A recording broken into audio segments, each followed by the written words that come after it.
નમસ્તે મિત્રો, I am doctor Sameer Panchani, consultant orthopaedic surgeon at Aditya Birla hospital.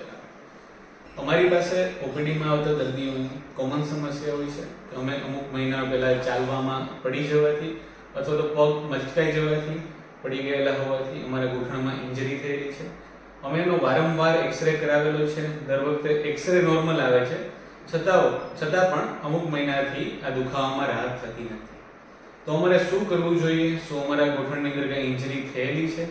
તો આના આપણે ડાયગ્નોસિસ માટે સૌથી પહેલા તો ગોઠણની રચના કઈ રીતે થયેલી છે એ સમજવાનો પ્રયત્ન કરીએ. ગોઠણની રચનામાં બે હાડકાં હોય છે, એક ઉપરના તરફ હાડકું, એક નીચેના તરફ હાડકું. બંને હાડકાઓ એકબીજા સાથે અથડાય નહીં એટલા માટે ભગવાન વચ્ચે પ્લાસ્ટિક જેવી ગાદી બનાવીને આપે છે, જ્યાં જોઈ શકાય છે. આ ઉપરાંત બંને હાડકાને પકડી રાખવા માટે તથા તેના બેલેન્સ માટે ભગવાન 4 લિગામેન્ટ બનાવીને આપે છે, જેને તાણીઓ બી કહી શકાય છે. આમાંના 2 લિગામેન્ટ સાંધાની બહારની બાજુ હોય છે અને 2 લિગામેન્ટ સાંધાની અંદરની બાજુ હોય છે. જ્યારે આપણે એક્સરે પડાવીએ છીએ ત્યારે એક્સરેમાં માત્ર 2 હાડકાઓ જ દેખાય છે.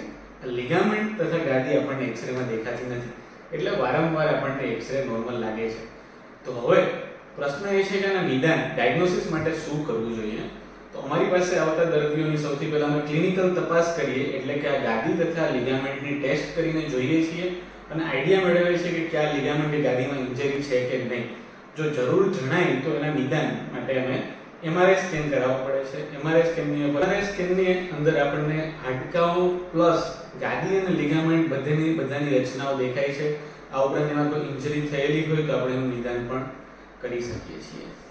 તો બીજો પ્રશ્ન કે આવા દર્દીમાં સિમ્પટમ્સ એટલે કે લક્ષણો શું હોઈ શકે કે અમને લિગામેન્ટ કે ગાદીની ઇન્જરી છે? તો આવા દર્દીના લક્ષણો એવા હોય છે કે લાંબા સમયથી ઘૂંટણની અંદર દર્દ રહે છે, ચાલવામાં તકલીફ થવી, પલાઠી વાળીને તથા ઉબળે પગે બેસી ના શકાવ. આ ઉપરાંત સૌથી મોટો તકલીફ હોય છે કે ચાલતી વખતે વારંવાર પગ લચકાઈને પડી જવું, પગની અંદર બેલેન્સ ના આવવું. આ સૌથી વધારે કોમન ફરિયાદ હોય છે.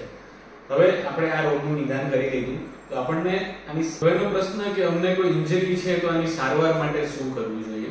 તો સૌથી પહેલા જો આ ગાદીમાં ફાટ નાની થયેલી હોય અથવા તો જે લિગામેન્ટ તાણીઓ ખાલી ખેંચાઈ ગયેલો તૂટેલો ના હોય તો આની સારવાર ખાલી મેડિસિન્સ અને ફિઝિયોથેરાપીથી આ તકલીફમાં સારું થઈ શકે છે.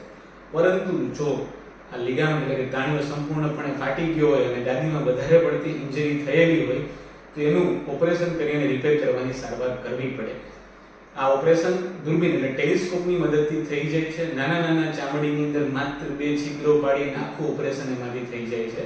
ઓપરેશન પછી દુખાવામાં ઘણી રાહત થઈ જાય છે. આ ઉપરાંત દર્દીઓમાં એવું હોય છે કે ઓપરેશન પછી અમારે કેટલો ખાટલામાં આરામ કરવો પડશે, પરંતુ અમે આ દર્દીમાં દૂરબીનથી ઓપરેશન કરીએ છીએ તો બીજા દિવસથી દર્દીને વોકરની મદદ એટલે સપોર્ટની મદદથી ચાલતા કરી દઈએ છીએ.